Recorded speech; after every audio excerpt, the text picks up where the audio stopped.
Hi, I'm Sarah, and I'm going to be talking about books I read for the month of May. My previous videos kind of dealt with like old favorites and books I've read in the past and just like top favorite type books, but I really want to do a video talking about like what I've been reading right now in quarantine. So for the month of May, I read 8 books, which is higher than normal for me. Usually I track my books on Goodreads, and I usually read between 50 and 60 a year. So something like 4 to 5 books a month. But right now we're in quarantine, haven't really been able to go anywhere else. So I've read a few more books than usual this month. And I think I'm gonna start off and go from favorites to least favorites. So my favorite book that I read this month was called The One. This book is kind of a sci-fi, slightly futuristic book where technology has been developed where you take a DNA test, kind of like if you're doing one of those Ancestry.com heritage tests. For every person somewhere in the world, there exists their perfect 100% DNA match. So it's kind of like the idea that there is soulmates out there. If you choose to, you can send in your DNA and find basically your soulmate. It's one of those ideas that sounds like really cool just in theory, like, oh my god, I found my absolute perfect soulmate. But basically the book looks at 5 or 6 different cases of people that did this and found their matches and just kind of all the ways that that could go wrong. You might send it in, say you're already married, and you send it in and it turns out your perfect soulmate is not the person that you're already married to. Some people, they send it in and they never find a match because their perfect match is married to somebody else and chose not to do the test or chose not to do it for any reason. Your perfect match could live thousands of miles away from you. They could be already dead. They could be of the gender that you previously had not been romantically interested in. So there's all sorts of different ways this could go wrong, obviously. And then of course, once we're deep enmeshed in these stories, there's a whole nother twist to it that just kind of spins everything on its head. It's a really good, fun sci-fi type read, and I gave it 5 stars and I would recommend it, and I think it's a good read that a lot of people would like. The other book that I gave 5 stars to this month is called Paperweight, and it is a young adult book about a girl who is at a treatment center getting treatment for an eating disorder. So she's dealing with that. She's also dealing with the recent death of her brother that she blames herself for and how she deals with that. I really like this book. It's young adult. It's kind of, this book's probably more for a specific audience, but I really enjoyed the way it was written and I just thought it was a good read. It gets pretty dark in some places. It's that kind of book. The main character, Stevie, she's going through a lot of issues going on that are revealed throughout the book. It's very sad. It's hard to read in certain places, but if you're looking for a book on that subject, or if you just like young adult and that sounds like something you might want to read to kind of learn more about or just to experience that, then I definitely recommend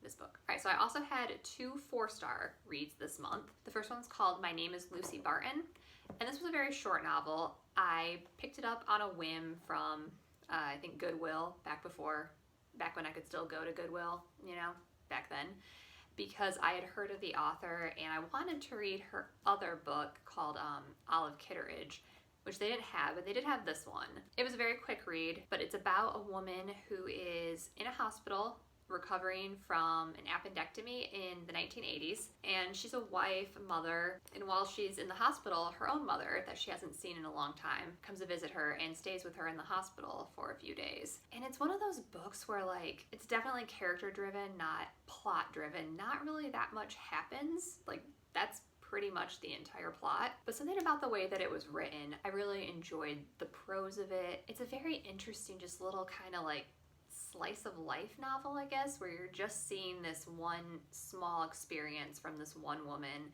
and how it causes her to think about other moments in her life and her relationship with her mother. It's really hard to describe. If you're a person that just likes a tight, fast plot, this is definitely not the book for you. It wasn't a 5-star for me just because I do like a little more plot and I like things a little more explained. It leaves things kind of vague in certain parts. It's an interesting one. I don't really know how to describe it, but if that sounds like something you might like, I would recommend it. And my other 4-star read was Such a Fun Age. This is about a young black woman.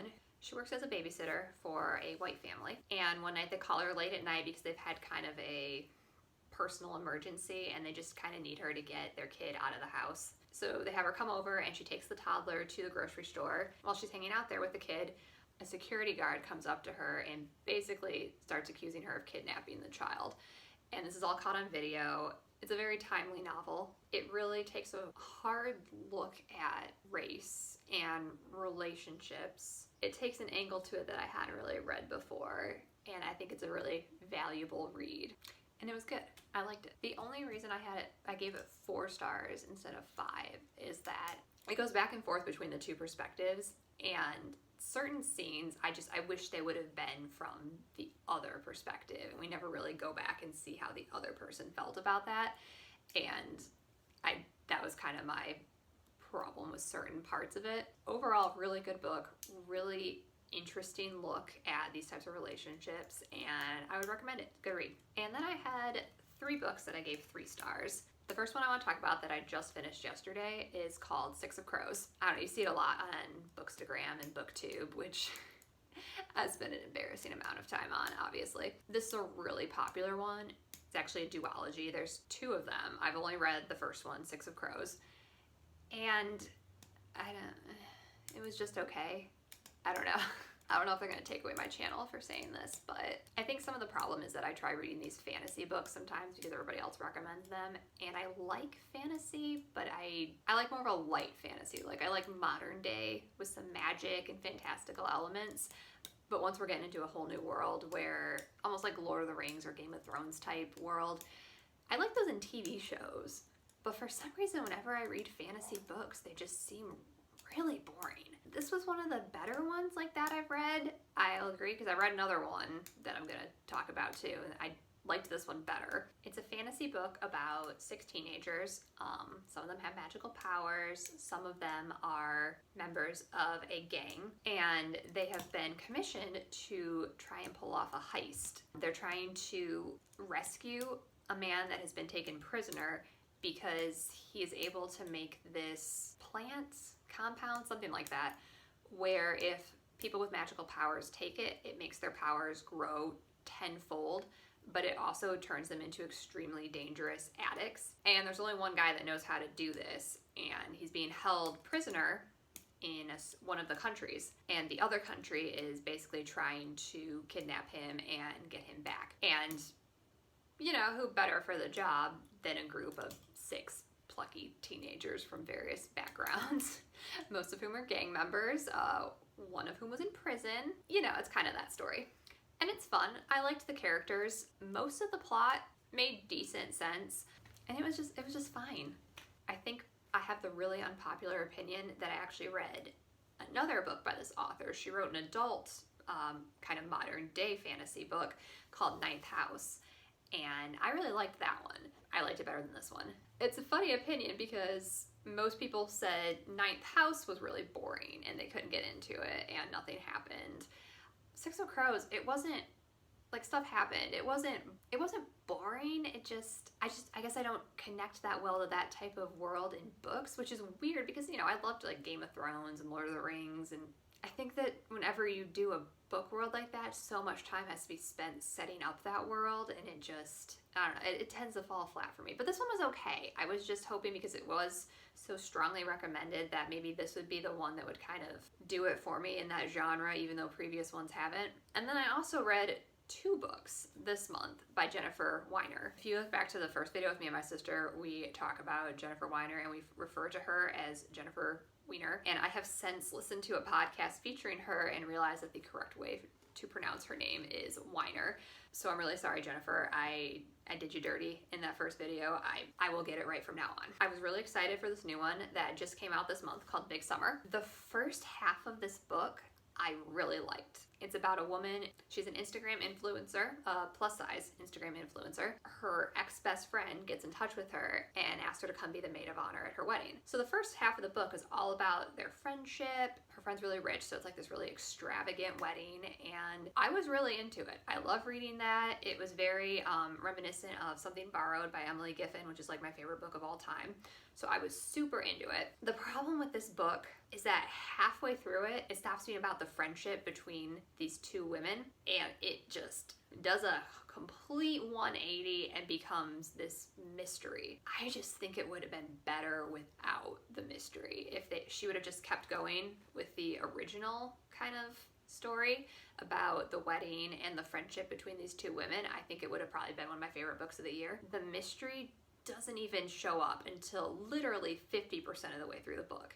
and it's not a super long book, which means that you just don't have enough time for the mystery. The second major problem with this book is that the mystery goes exactly the same as the mystery in Goodnight Nobody, the other Jennifer Weiner book. This one's from 2006 that I also read this month. I read Goodnight Nobody first before I got Big Summer in the mail. I pre-ordered it, but it ended up being a little bit late because of, you know, all the shipping delays and stuff. And as I was reading Big Summer, or at least the second half of it, I was like, this is exactly the same as Goodnight Nobody. It's almost the exact same mystery. In both of these books, the protagonist is trying to solve this mystery. And she's doing so by going around and interviewing all these different people, these kind of like suspects. Plenty of them have decent motives and really good opportunities to be the bad guy. And the protagonist just kind of overlooks them until in like the last teensy portion of the book, out of nowhere, she has like this light bulb moment where she goes, oh, it was this person, based on like nothing. And then there's almost the exact same showdown and exact same resolution to the mystery. So if you read these books back to back, which I coincidentally did, you're like, this is the same book. Goodnight Nobody's only 14 years old. Did she forget about it? Did she forget that she had already done this exact same mystery? I don't know what happened. So that was why Big Summer was only 3 stars for me, was because of the abrupt change in like the pace and the point of the whole book halfway through. And then the fact that the second half of it was basically a ripoff of Jennifer Weiner's previous book. Goodnight Nobody goes a little different in that the mystery is present like from the very beginning, like it takes its time more, so that's nice. But that book just had like a love triangle, I guess you'd call it, that I just did not care about. Not at all. Basically in that book, the woman is married with children. She's older than the protagonist of Big Summer, and she's trying to solve a mystery as a housewife and mother. But she's still hung up on basically a guy that she had a crush on in her 20s. And he pops back up because of the mystery that's happening, and I just didn't care. I didn't like him. I didn't see any reason for a love triangle necessarily in that book. I thought the mystery coupled with the whole motherhood thing like was enough. And that was why Goodnight Nobody was only 3 stars for me. And then my least favorite book I read, The Night Circus by Erin Morgenstern. This is another kind of one that I read because I've seen a lot of recommendations for it on BookTube. And it's about this magical circus. 2 of the participants in the circus are kind of locked in this life or death power struggle magic competition. It all sounds really good, but it's just like nothing happens. You read this and you're like, oh, it's going to be an epic battle. But the whole competition, battle, challenge, it's basically them just like showing off their magical skills through the circus. I would have much rather had them like shooting lightning bolts at each other and battling it out that way than, oh, I made a magic tree. The magic tree is fine, but like how is that a battle or a competition? Like, why does somebody have to die because somebody else made a magic tree? I just don't understand. It did not do it for me. This is my least favorite book of the month. I gave it 2 stars because it was not terrible. It was just boring. But every night I was like, maybe something will happen. And nothing ever did. With these fantasy novels, the plot sounds so interesting. Like you read the book and you're like, oh my God, that sounds great. And then for some reason when you're reading it, it's just nothing's happening. Nothing. I don't know. It just wasn't for me. Has anyone else read these books? Has anyone read The Night Circus or 6 of Crows? If so, and you loved it, are you a fantasy fan? Or did you just get sucked into this? Leave a comment down below and tell me. Tell me if you've read any of these books and if you agree or disagree with me. Alright, so that's it with the books I read this month. If you like this video, please give it a thumbs up and please subscribe to my channel if you'd like to see more of my videos. Thanks. Bye.